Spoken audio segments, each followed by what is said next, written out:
श्रद्धा जब संकल्प बन जाए और प्रेम जब तपस्या बन जाए तो जन्म लेती है वो नारी जो मृत्यु से भी अपने सुहाग को बचा लाए। आज का दिन केवल एक व्रत नहीं, ये उस अद्भुत नारी शक्ति का उत्सव है जिसने अपने पति व्रत के बल से काल को भी पराजित कर दिया। वट सावित्री व्रत हर सुहागन का ये संकल्प न सिर्फ अपने प्रिय की दीर्घायु जीवन की कामना है, बल्कि ये विश्वास है कि सच्चा प्रेम कभी हारता नहीं। इस पुण्य व्रत को करने से जहाँ सौभाग्य अखंड रहता है, वहीं माँ सावित्री की कृपा से हर मनोकामना भी पूर्ण होती है। आइए माता सावित्री की इस दिव्य गाथा को सुनने से पहले हम यही कामना करें कि हर नारी का सुहाग अटल रहे, हर घर में प्रेम और सुख की वट वृक्ष जैसी छाया बनी रहे। सबसे पहले आप सभी को वट सावित्री व्रत की ढेर सारी शुभकामनाएं। आज का दिन एक परंपरा नहीं, बल्कि प्रेम, त्याग और अडिग विश्वास की सजीव मिसाल है। वट सावित्री व्रत वो अनुपम अवसर है जब एक स्त्री अपने पति के लिए न केवल उपवास करती है, बल्कि अपने प्रेम को तप का रूप देती है। ये व्रत माँ सावित्री की उस अद्वितीय साहस की स्मृति है जिन्होंने अपने पति सत्यवान को यमराज के मुख से भी वापस ला दिया। ये कथा हमें सिखाती है कि नारी के प्रति व्रत की शक्ति कितनी प्रबल होती है, जो मृत्यु के दरवाजे को भी मोड़ सकती है। अब आप जब व्रत का संकल्प लें तो मन में ये भावना रखें कि जैसे सावित्री ने अपने प्रेम को अमर किया, वैसे ही आपके सुहाग का आशीर्वाद भी अटूट रहे। कथा आरंभ करने से पहले हम सबसे पहले विघ्नहर्ता भगवान श्री गणेश का स्मरण करते हैं। हे मंगल मूर्ति, हमारी वाणी में मधुरता दो, मन में श्रद्धा दो और कथा श्रवण में कोई विघ्न न आए, ऐसी आप कृपा करो। अब हम माता सावित्री और सत्यवान का आह्वान करते हैं, जिनकी अटल निष्ठा और सच्चे प्रेम ने स्वयं यमराज को झुका दिया। हे माँ सावित्री, हमें भी वही शक्ति दो, वही विश्वास दो, जिससे हमारा सुहाग, हमारा परिवार सदा सुरक्षित रहे। हम ब्रह्मा जी का भी आह्वान करते हैं। हे सृष्टिकर्ता, इस पावन अवसर पर हमारे जीवन में शुभ संकल्पों का सर्जन करो। अब हम त्रिदेवों श्री ब्रह्मा, विष्णु और महेश का भावपूर्ण आह्वान करते हैं कि वह हमें धर्म, भक्ति और संयम के मार्ग पर चलने की प्रेरणा दे। हे भगवान विष्णु, हमारे परिवार में समृद्धि और सौभाग्य बना रहे। हे भगवान शिव, हमारे जीवन में शांति, सहनशीलता और विवेक बना रहे। अंत में हम सभी देवी देवताओं से, अपने पितरों से प्रार्थना करते हैं कि ये व्रत सफल हो, हर स्त्री के मन की हर मंगल कामना पूर्ण हो और ये कथा केवल एक कहानी ना बनकर हमारे जीवन की प्रेरणा बन जाए। हे देवों, कृपया इस कथा में उपस्थित होइए और अपने आशीर्वाद से इसे पूर्ण कीजिए। एक बार देवी पार्वती जी ने महादेव जी से कहा, हे देवताओं के भी देवता, जगत के पति शंकर भगवान, प्रभास क्षेत्र में स्थित ब्रह्मा जी की प्रिया जो सावित्री देवी है, आप कृपया उनका चरित्र मुझसे कहिए, जो उनके व्रत का महात्म्य हो और उनके संबंध का इतिहास हो, और जो स्त्रियों के प्रति व्रत को देने वाला, सौभाग्यदायक और महान उद्देश्य करने वाला हो।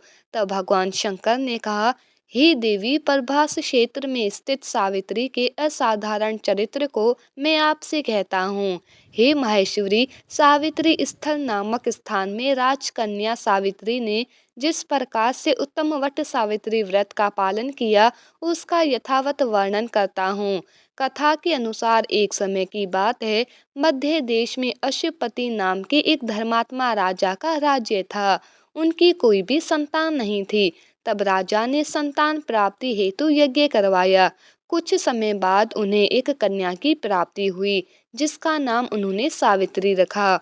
विवाह योग्य होने पर सावित्री ने द्युमत्सेन के पुत्र सत्यवान को पति रूप में वरण किया। सत्यवान वैसे तो राजा का पुत्र था, लेकिन उनका राजपाट छीन गया था और अब वो बहुत ही दरिद्रता का जीवन जी रहे थे। उनके माता पिता की भी आंखों की रोशनी चली गई थी।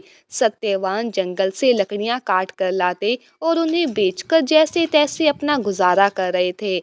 जब सावित्री और सत्यवान के विवाह की बात चली, तब देवऋषि नारद ने सावित्री के पिता राजा अश्वपति को बताया कि सत्यवान अल्प आयु है और विवाह के 1 वर्ष बाद ही उनकी मृत्यु हो जाएगी।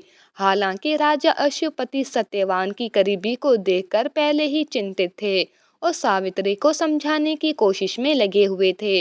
नारद मुनि की बात ने उन्हें और भी अधिक चिंता में डाल दिया, लेकिन सावित्री ने उनकी एक भी नहीं सुनी और वे अपने निर्णय पर अडिग रही। उन्होंने अपने पिता से कहा कि वे अपने जीवन में एक बार अपने पति का वरण कर चुकी है, अब वे इस निश्चय से कदापि नहीं डिग सकती। अंततः सावित्री और सत्यवान का विवाह हो गया। सावित्री सास ससुर और पति की सेवा में लगी रही। नारद मुनि ने सत्यवान की मृत्यु का जो दिन बताया था, उसी दिन सावित्री भी सत्यवान के साथ वन में चली गई। वन में सत्यवान लकड़ी काटने के लिए जैसे ही पेड़ पर चढ़ने लगे, उनके सिर में असहनीय पीड़ा होने लगी और वो सावित्री की गोद में सिर रखकर लेट गए। कुछ देर बाद उनके समक्ष अनेक दूतों के साथ स्वयं यमराज जी भी खड़े हुए थे। जब यमराज जी सत्यवान की जीवात्मा को लेकर दक्षिण दिशा की ओर चलने लगे, तब पतिव्रता सावित्री भी उनके पीछे पीछे चलने लगी। आगे जाकर यमराज जी ने सावित्री से कहा कि हे पतिव्रता नारी, जहाँ तक मनुष्य साथ दे सकता है, तुमने अपने पति का साथ दिया, अब तुम वापस लौट जाओ। तब देवी सावित्री ने कहा कि जहाँ तक मेरे पति जाएंगे वहाँ तक मुझे जाना चाहिए, यही सनातन सत्य है। यमराज जी सावित्री की वाणी सुनकर प्रसन्न हुए और उनसे वर मांगने को कहा। सावित्री ने कहा कि मेरे सास ससुर अंधे हैं, आप उन्हें नेत्र ज्योति दे दीजिए। यमराज जी ने तथास्तु कहकर उन्हें वापस लौट जाने को कहा और आगे बढ़ने लगे, किंतु सावित्री यमराज जी के पीछे पीछे चलती ही रही। तब यमराज जी ने प्रसन्न होकर फिर से उनसे वर मांगने को कहा।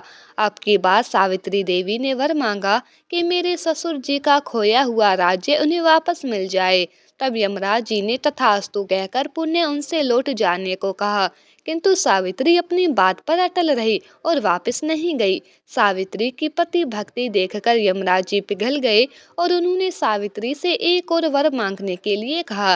तब सावित्री देवी ने वर मांगा कि मैं सत्यवान के 100 पुत्रों की मां बनना चाहती हूँ, कृपा कर आप मुझे ये वरदान दे दीजिए। तब सावित्री देवी की पति भक्ति से प्रसन्न होकर इस अंतिम वरदान को देते हुए यमराज जी ने सत्यवान की जीवात्मा को पाश से मुक्त कर दिया और अदृश्य हो गए। सावित्री देवी जब उसी वट वृक्ष के पास गई, जहाँ पर कुछ देर पहले उनके मृत पति के शरीर को उन्होंने गोद में लेटाकर रखा था, तो उन्होंने पाया कि वट वृक्ष के नीचे पड़े सत्यवान के मृत शरीर में जीव का संचार हो रहा है और कुछ ही देर में सत्यवान उठकर बैठ गए।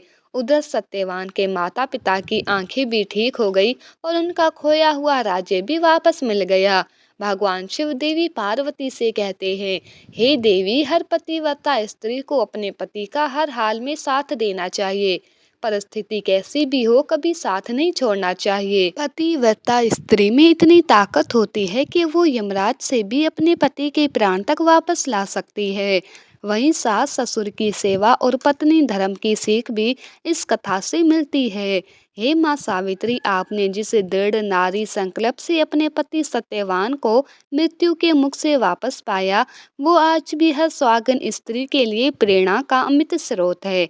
आज का ये व्रत, ये कथा और ये पूजा केवल एक धार्मिक क्रिया नहीं, बल्कि एक आत्मिक यात्रा है, जिसमें विश्वास, प्रेम और समर्पण के बीज बोए जाते हैं।